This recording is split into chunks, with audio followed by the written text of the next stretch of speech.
The world beyond my window had begun to hum. Not a sound, exactly, but a low resonance that vibrated through bone and tooth until my jaw ached.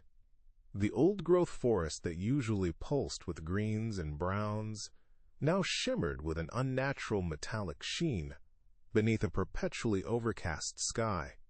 Birds had vanished overnight, leaving a silence that felt like a held breath, poised on the edge of something immense. The air tasted faintly of ozone and something else I couldn't name, clinging unpleasantly to the back of my throat. I couldn't shake the sense that reality's edges were fraying, and that I alone watched it unspool. The changes started small.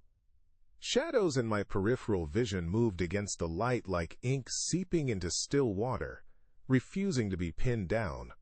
My grandfather's antique barometer, an old constant in the study, began to spin erratically, its needle dancing as if forecasting storms of another order.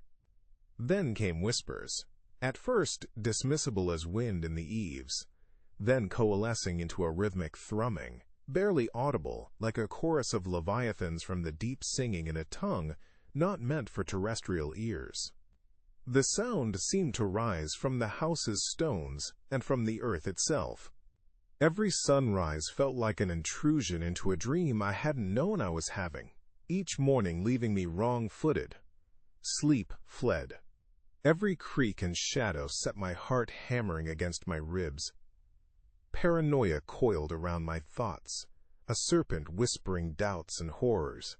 I began to document everything. Meticulous notes, frantic observations, convinced my sanity hung by a thread and that records were my only tether. Faces in old photographs seemed to shift. Their eyes tracked me with an unnerving, knowing stare. Was it sleep deprivation, or was the hum reshaping perception? My reflection looked like a stranger, gaunt, wild-eyed, a husk inhabited by a dread that gnawed like a parasite. I found myself talking to empty rooms, pleading for answers, hearing only the persistent hum in reply.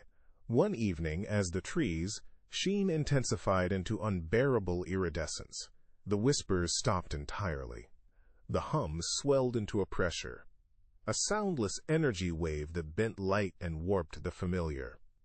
Through the panoramic window, a vast tessellated geometric form coalesced, hanging motionless in twilight.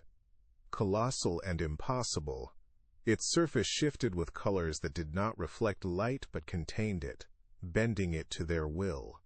No windows, no human angles.